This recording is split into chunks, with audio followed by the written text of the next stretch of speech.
Oi, turma. Do livro A História de um Sonho, Bezerra de Menezes, no capítulo 27, a voz do Saleb, prometendo explicação ao príncipe do fato horrendo que o transformara em fera. Todos se reanimaram e o próprio príncipe acalmou-se, deixando cair o braço prestes a brandir o ferro. Saleb era uma espécie de tribuno do povo e seu advogado, criação recente entre os venusinos, graças à luz que espalhara o príncipe sobre os direitos do homem até então bestificado.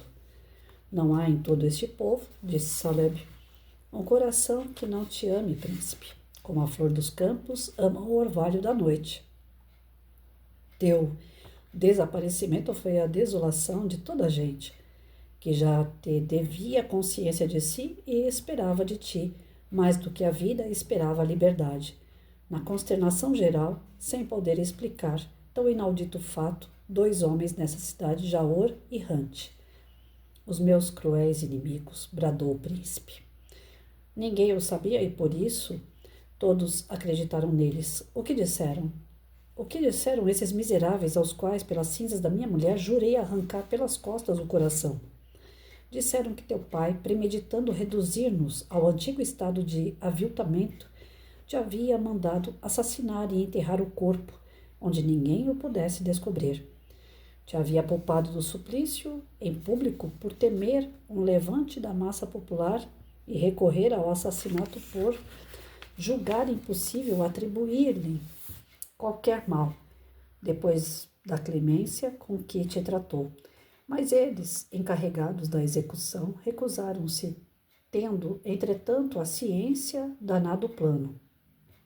Calcula, príncipe, continuou Saleb, a intensidade de nossa dor e fúria das paixões que desencadearam em nós diante de tal revelação, que nos tirava, por tua perda, a esperança de melhores dias e nos ameaçava de voltarmos ao que fôramos antes de ti, tudo por obra de teu pai.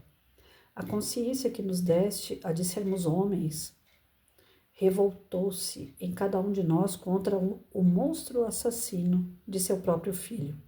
O bem-amado do povo, para reduzir este à condição de besta de carga, sem plano, por um movimento espontâneo, correram todos à praça, onde os 2 enganadores, simulando a mais conscienciosa serenidade, bradaram como indignados: quereis deixar impune a morte do vosso bem-amado, desse príncipe que era a aurora de vossa felicidade? Quereis que o seu assassino tripudie vitoriosamente, calcando aos pés os direitos que ele vos concedeu? Quereis voltar a escravos depois de ter sonhado com a liberdade?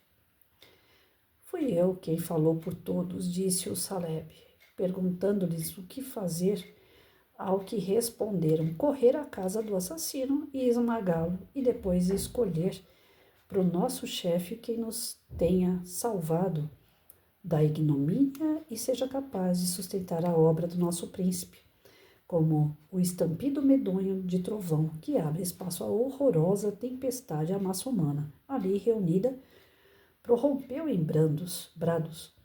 Jaor, sê nosso chefe, Jaor, guia-nos.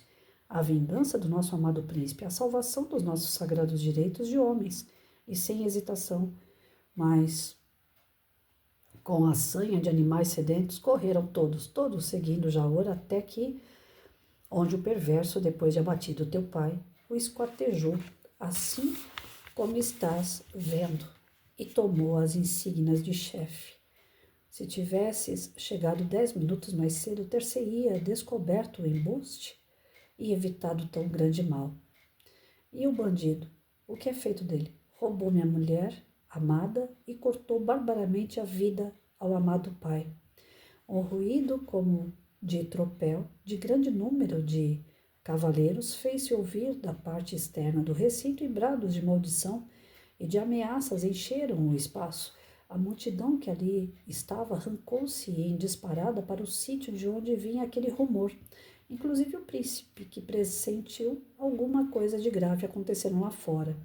Era terrível a luta e o vozerio entre homens furiosos e dois desgraçados que se batiam em defesa, suplicando e pedindo perdão e misericórdia. O que acorreram ao local, reconhecendo os dois perseguidos pela massa popular, atiraram-se a eles, não para defendê-los, mas para esmagá-los. O grito geral era: esquartejam-nos, como eles esquartejaram o chefe. Quando o príncipe chegou, tudo estava consumado. Eram 2 cadáveres, Jaur e Hunt. Os autores de todos os seus sofrimentos indescritíveis tinham pago com a vida e as suas perversidades. O moço aproximou-se dos 2 cadáveres e, cruzando os braços em soluços, deixou escapar-lhe dos lábios essas palavras: envenenastes minha existência, roubaste meus 2 corações que me faziam as delícias da vida, planejastes assumir o poder para me esmagar, mas nada conseguistes, porque há um poder que regula as coisas deste mundo e ele se manifesta pela justiça.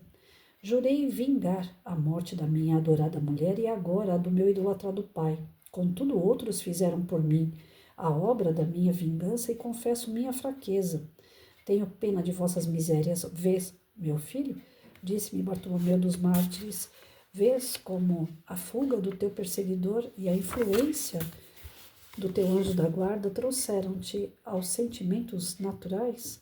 Aquele furioso, de a pouco, sedento de vingança feroz, deixa cair uma lágrima de compaixão sobre o cadáver de seus algozes. O negregado espírito, fugindo, a angélica protetora, foi atuar sobre aqueles 2 desgraçados para induzi-los a representarem o horrendo papel, contando que por aí te levaria à ruína moral e material. Moral pela perversidade a que te atirarias, material pela entronização do teu inimigo, que se valeria do poder para esmagar-te. O mal, todavia, jamais prevalecerá contra o bem, que já existia em germe em teu coração.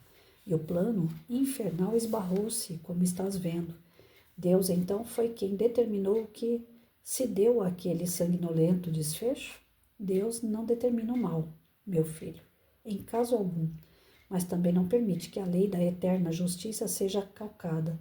A lei está posta e sempre em ação. O mal há de ser batido e o bem triunfante, a coisa comparável à transpiração da água através dos corpos porosos.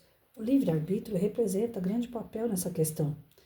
Dize-me, se um homem for condenado a morrer num circo de feras, pode alguém supor que a sentença seja burlada?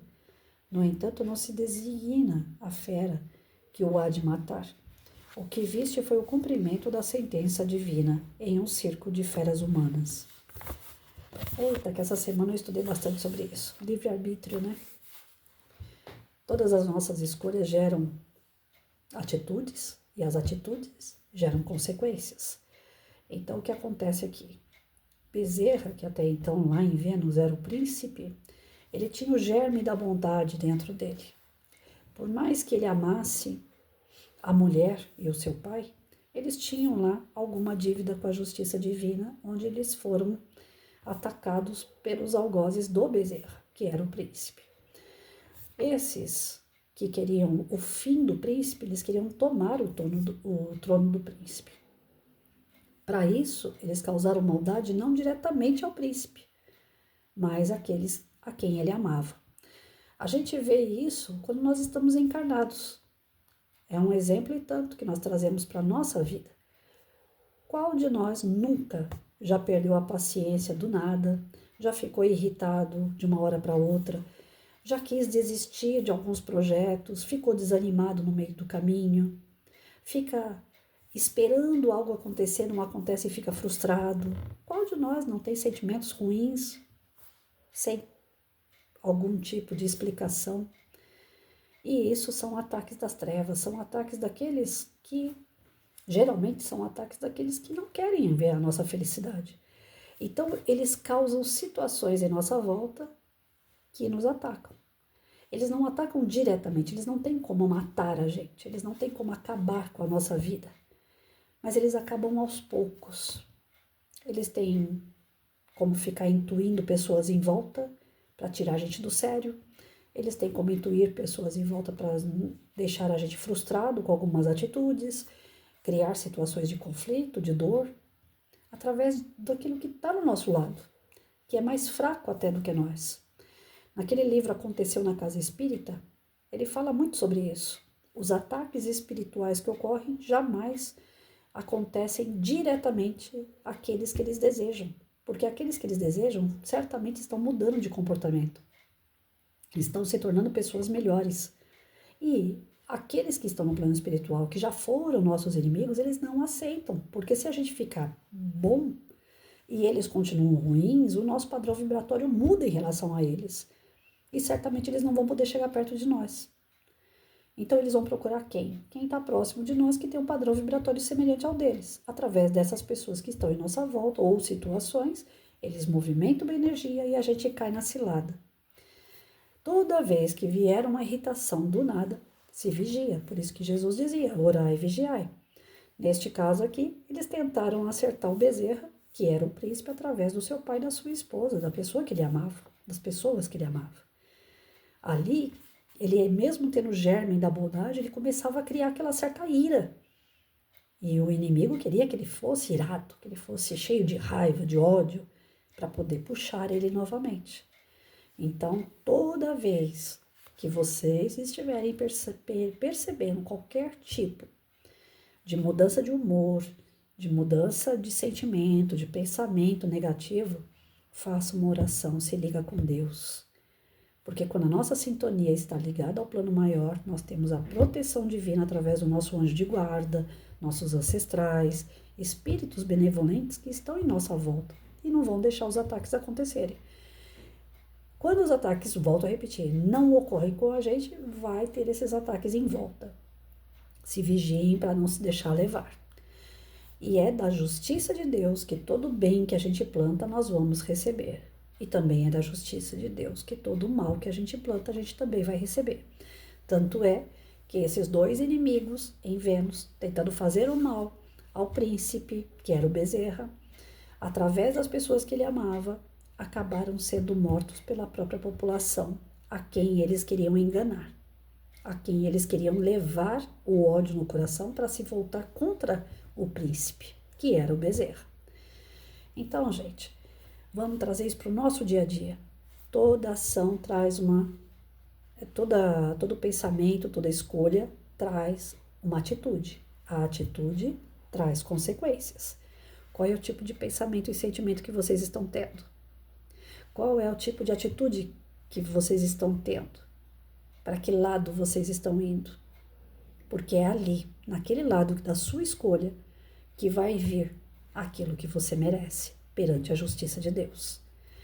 Eu fiz uma palestra ontem e aí a gente tocou no assunto em relação àquelas crianças que foram violentadas há semanas atrás. Ainda quando se fala de criança violentada, muita gente gera ódio, né? Gera raiva. Poxa, criança, eu tenho filho, como é que pode um monstro fazer isso? Na verdade não foram um, foram 2, 3, 4, 5 que violentaram 2 crianças. E a gente olha para um exemplo como esse, lógico que lá dentro da gente, como pai, como mãe, como adulto que somos, a gente fica irado. E aí na palestra eu falei, gente, eu sei que não é fácil, muita gente não vai concordar comigo, mas olhando pelo prisma lá do fundinho do espírito, aqueles que cometeram o mal vão ter que pagar o mal. Eu não estou aqui para passar mão na cabeça de pessoas que são do mal, não.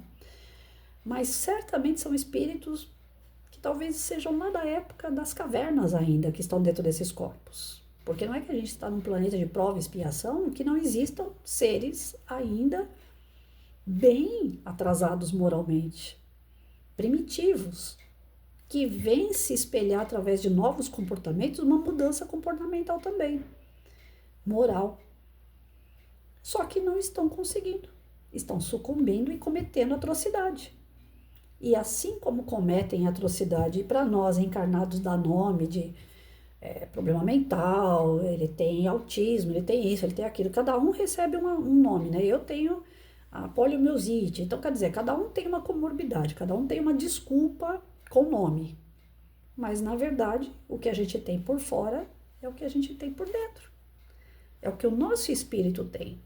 A poliomielite, ela corrói os músculos. Eu estou perdendo meus músculos. Olha a minha mão como é que tá. Tá faltando músculo. Cada um tem uma comorbidade diferente do outro. O autista, o que tem um atraso mental, o síndrome de Down, cada um tem uma síndrome. Mas dentro dessas síndromes, materialmente falando, tem um espírito que já viveu muitas vezes e que já errou demais. E que vem resgatar, que vem cumprir algumas coisas, pagando algumas dívidas do passado, sim, mas não em forma de um Deus rigoroso, vingativo, mas em torno daquilo. O que eu planto, eu colho, é da justiça de Deus isso. O que eu fizer, eu vou receber de volta. Eu posso receber de volta pela mesma pessoa a quem eu feri, como aquele velho ditado, quem com ferro fere, com ferro será ferido. Né? Ou eu posso receber isso de pessoas que eu nem imaginava, como é o caso dos dois aí. Eles queriam ganhar o trono. Para isso, eles fizeram a cabeça da população contra o príncipe, contra o rei. Mataram o rei, mataram a mulher do príncipe. Só queriam matar o príncipe. Só que antes de matar o príncipe foi descoberto que eles estavam errados, que o príncipe era bom. A própria população, se sentindo enganada, matou os dois caras. É muita violência para ser deixado numa encarnação só. Então, graças a Deus, tem a reencarnação, que pessoas que viveram situações como essa no passado reencarnam. Reencarnam para resgatar, para pagar, para quitar, em forma de missão, de remissão, para que as coisas possam caminhar dentro de si. O que acontece por fora é para melhorar por dentro. Então, aquilo que parece um horror, na verdade, faz parte de aprendizados. E que mais dia, menos dia, vai entrar na prova. E vai ter que passar na prova. Se não passar, cai naquilo que o Chico Xavier falava. 2056, 57 é a data limite, não é isso?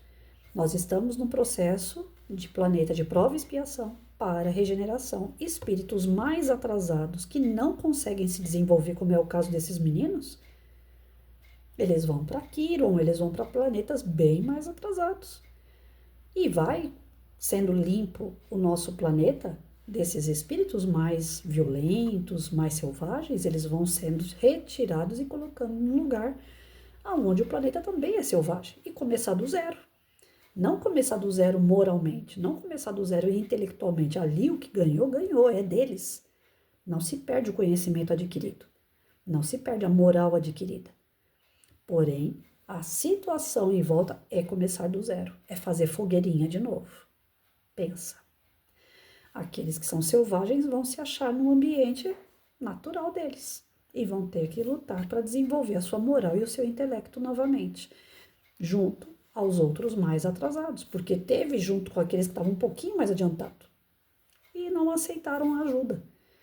É um fator de escolha. Teve atitude. A atitude não foi boa. Então tem a consequência. A consequência é voltar lá, como com todo aluno que não aprende a matemática, o português, fica retido e faz tudo de novo. Deus é maravilhoso pela lei da reencarnação, pela lei da semeadura. Deus é maravilhoso em tudo. Ele é perfeito. Ele não é vingativo. Mas tudo aquilo que nós temos é fruto de escolhas, de atitudes que geram consequências em nossa vida.